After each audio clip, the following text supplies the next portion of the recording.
Um, most of the games you guys play have probably been made by some level of outsourcing companies. And it's very common for outsourcing companies to be just straight up ignored. Like they don't exist. And it's horrible because that allows a lot of them to be exploited. You cannot say that. They are always on the credits. Their names Not are always. not always. Aha! What? Bruno, I'm gonna tell you something. How many years did I work as a producer in an outsourcing company? You many years. Yeah, 3 years. 3 How years. many games have my names in the credits? 0. Exactly one. What? What the fuck? It's very common. Very, very common. Dude, that's fucked up. I don't know how to It put is. it. You worked on the project. Yep. And it's very, very common. Like, this is no business secret. It just isn't.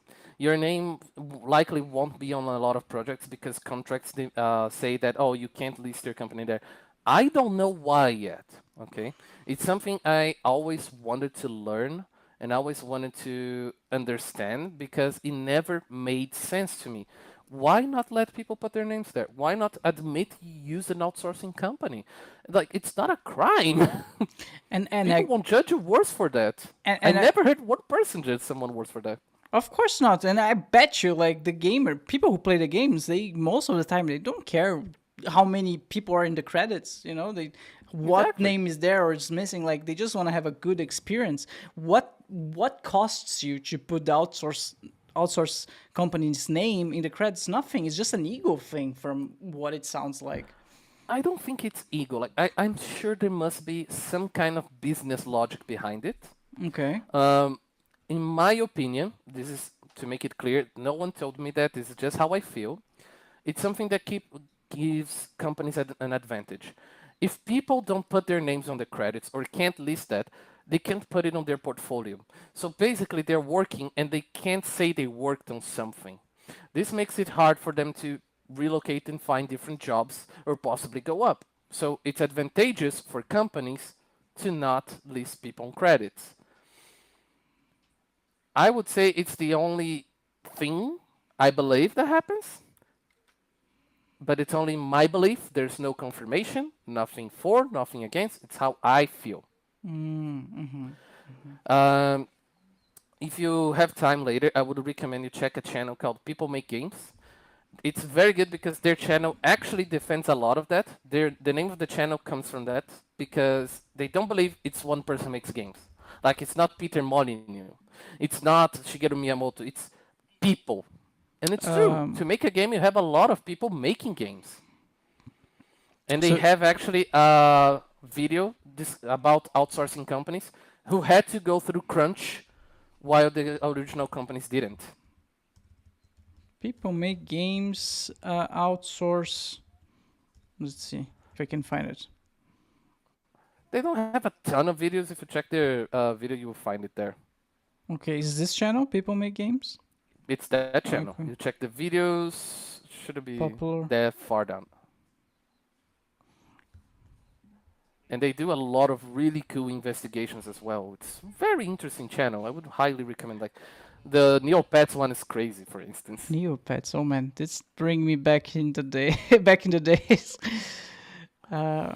All right, so that's crazy. I know that some companies, for example, Ubisoft, they go overboard. They go extremely in the other direction. If I'm not mistaken, the Skull and Bones credits was 45, 50 minutes long, because they actually put everyone's names in the credits. I think they even put like babies, like the kids that got born during the production, the name of the pets.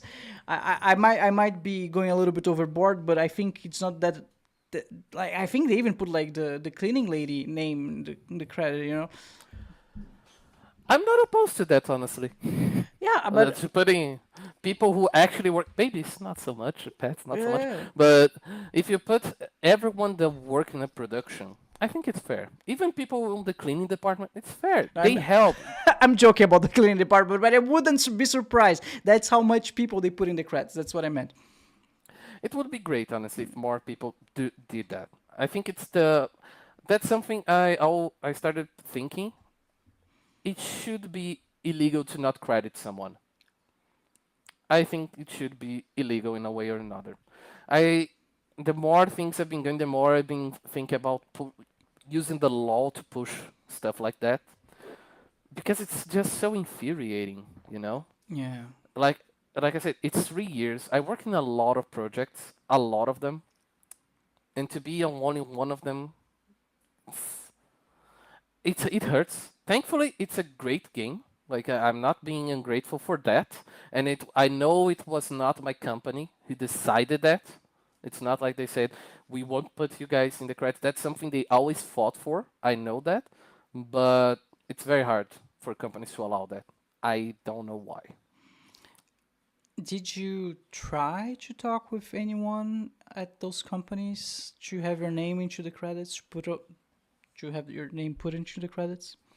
It wouldn't be right due to NDAs, right?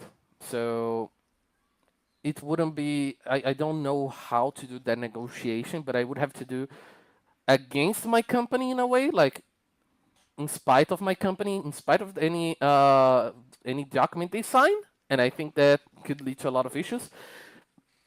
And I don't want to be sued for breaking NDAs. It's a lot of money I don't have. So which companies didn't want to put your name in the credits? I won't break NDAs, Okay, okay, that's fair. but I will tell you that just so you have an idea. There's a game I worked for 3 years, like almost since the day I joined the company, and my name's not there in the credits, even though it's been 3 years worth of production. No one of our team who work on it has our name in the credits. That's insane. That's insane. And the thing about games industry, the game industry, is that many of those projects they are passion projects. People who work in the game industry they really love what they do. I'm a proof of that, right? I grew up playing games. I'm passionate about games. I decided to join the game company, the game industry, because I knew that I would put my heart into it. And not having you being recognized for it, I can imagine how infuriating it can be. Not being recognized for it and not being appreciated for it, and in some cases even being exploited for it. So yeah. I would I'm very thankful that my company didn't do that. Like they didn't. They were vehemently against doing extra hours. If you had to do, happens. But they weren't like it's a policy. Rather, we are gonna work against it as much as we can, which is good. It's the right way, I think, to handle things. Uh, but yeah, it's very common and it happens a lot. One case that was iconic. Again, people make games brought that up. They don't disclose the companies. They don't disclose the people for the same reason here that I won't disclose anything. But during Cyberpunk production, they say there would be no crunch. Later, they found out there was crunch. But at the time, when they were saying there weren't going to be any, the companies from Asia, people from companies from Asia who worked on Cyberpunk said, "Yeah, but we had," and they're not listing the credits exactly because of that. There's this distancing. Like it's not Cyberpunk, it's not a CD Projekt Red doing crunch, so it's fine when it's that's not true. Like it's another company that's working on their project, Damn. which But they are also responsible, I would argue. okay, yeah, yeah, yeah. This crunch thing is crazy. Isn't Rockstar? As far as I know, during the development of the latest Rockstar game, Red Dead Redemption 2, many of the employees were sleeping under the table, and Yep. that was okay, which is crazy. In what world is okay to have employees sleeping under the fucking table, not seeing their families like that? I think it ties back to what we were talking earlier. It's just dehumanizing. You're not treating your employees as human beings, as valuable people, but as just money making machines that are only there to be exploited by you.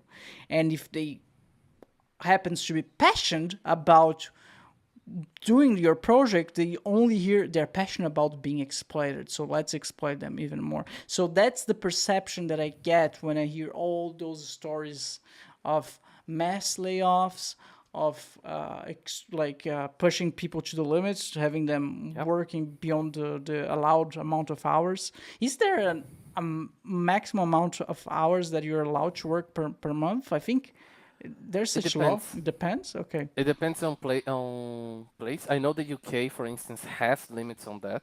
If I'm not mistaken, it's 40 hours. I think it's up to 48 hours weekly, and on the weekends it's like 4 hours per day. Like there's something like that that they just impose limits depending on how people work.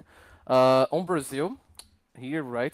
I know there are limits. I know, for instance, that they enforce an at least an hour break after 6 or 5 hours of work. Like you can't do a work journey that is longer than 5 or 6 hours. You have to take a 1 hour break at least. That is something that it's. I heard colleagues complaining about that, and I understand why. Right? Because it's like a lot of them were like, I don't want to take a 1 hour break now. I want to leave 1 hour earlier. And it's like, no, you can't. The law forbids it. So there's that downside, but it's good, I believe, forcing these breaks. Also, in Brazil, uh, the more you work, after I think it's a 12-hour journey or something like that, they start to pay extra. It's your salary plus 1.5 extra. So it's it's good. Like it's interesting because it de-incentivizes working extra hours. The companies have to consider not making people work a lot. Yeah. And if you want to go into the work hour, it's something that I've also been looking at more recently. How do you feel working more than a medieval peasant? What? What are you talking about? Medieval peasants and stuff like that, they work less than us. But They work less hours than us. what? That sounds weird. It's because they didn't have to work as much as we do. Like they didn't have a journey like we did. It was standard for them to go if they work on the field. Go on the field, work there, in the morning a little bit, take a break to eat breakfast, go there and work a little bit more, take another break to eat lunch, and then work a little bit more depending on how much work there is to do before ending your day because they had to use the sunlight as much as possible, Go but on. not back-breaking work, not the same way. But even like I don't think that's a fair comparison because medieval peasants didn't have the luxuries of modern life that we have nowadays. We have so much more quality of life and entertainment and like basically Yes, everything. yes, but the situation is also different in the sense that today we produce way more than they did that back then, with much less, and yet we work more. So we do more with less effort, with less time, and yet we still need to work. We still need to do more stuff. So that's the thing as well. There's a point in which we have to say how much is enough.